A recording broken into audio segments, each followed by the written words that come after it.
everybody, welcome back to another video. Please ignore everything going on in the wall, just patching up some holes and they haven't been sanded down. Hi, hello. So today we're going to be talking about why your bird is biting. This is a very common topic. A lot of people ask me, oh, my bird has been biting me, I don't get it, you know. And there's multiple reasons why a bird is biting. Come on, come on my shoulder. Come here, I'm lowering. Come here, on my shoulder. Okay, no shoulder. Okay. So I'm going to be listing off a few reasons why your bird might be biting, and you can kind of go through this list and see which one best matches up. Now keep in mind, if you have a Quaker parrot, they're just Quaker parrots. I don't know what to tell you. But aside from that, there will be one of the listed reasons. Number one is one of the most common ones. You are not correctly reading their body language. When a bird bites you, it is 100% your fault. I'm sorry to tell you that. And it might be a hard pill to swallow if you are new with birds, but it is your fault. It takes time to learn their body language, and you have to work with them and learning their body language, especially respecting their space. Particularly if they are new and you are still, getting used to having birds. One of the most common things is that you try and force yourself onto the bird, holding them, grabbing them, petting them, picking them up when they are not ready and they don't trust you. Read their body language. I have a whole video on a bird's body language, and they do very obvious things that say, hey, get away from me. Hey, I'm gonna bite. Don't come near me. And birds are very moody, so they're not always going to be, hey, I want to cuddle and love you. Some things are going to be like, hey, stay away from me because I'm not in the mood. And you have to learn how to respect that. It is the same concept with birds and cats, consent. They are animals that you have to understand that they're not like dogs. They're not 24/7 love. They will have their time when they're like, no, stay 50 feet away from me. Number two, this reason is a teenager reason. Your bird will hit puberty. Where do you want to go? Right now? Okay. 1, 2, 3. Your bird has hit puberty. Every single bird goes through hormonal changes, and they're forced hormonal changes when they're transitioning to adulthood. Now, again, I have a whole video on puberty, but your bird is going to go through a kind of rough time, a lot. Their first molt, growing in new feathers.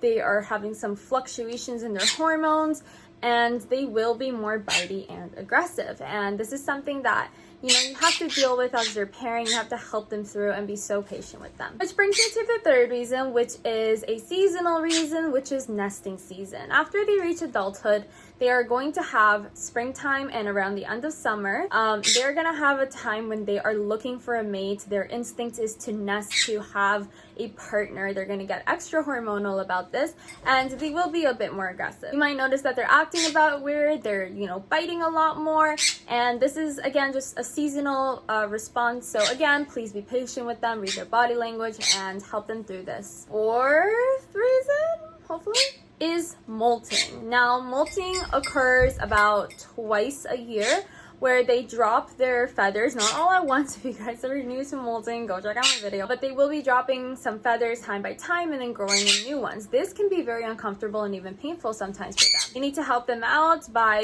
breaking that follicle on their head where they can't reach unless they have a partner.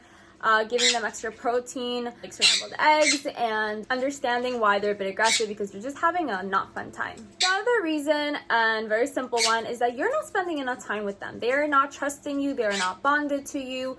Even if you've had the bird for a while, you can't just keep them in a cage. You can't just spend little to no time with them. You have to take the effort in to bond with them, to spend a lot of time with them, get to know them, and they trust you. A bird who doesn't trust you is going to want you away from them at all times, and they won't be very nice to you. Now, the last reason is just straight up neglect. A lot of people don't understand that you have to have your bird outside of their cage, spend time with them. You can't have them in a dark room, poor diet, little care. Come here. Little care. You may not be realizing that you are neglecting your bird. That is a very common occurrence, but there are a lot of things that people don't understand are part of bird ownership, and it takes a lot. Like, I'm very shocked that birds are the third most popular pet. Correct me if I'm wrong. Birds are very difficult. You have to kind of enslave yourself to them. I love them with all my heart, but they are 2-year-old toddlers who need me to be here majority of the time. I love grabbing your beak. So cute. I might have missed a few reasons, but these ones are the majority of the reasons why your bird might be biting you. Please be cautious about it. Think it through. You know, there isn't really a reason why it would be their fault that they're biting you. We just, as humans, fail to understand a captive species that should not be captive, is not domesticated. They should remain wild. I love you though. Ow. See, wasn't respecting his space, his body language. He told me once, stay away, and I didn't because I love you so much and just want to snuggle you. So I hope you guys enjoyed this video. I hope that you could hear it over Mango screaming. If you enjoyed the video, make sure to hit like, hit subscribe if you want to see more of us. Check out our social media links down below, as well as our Etsy shop, and we'll see you guys next time. Bye-bye.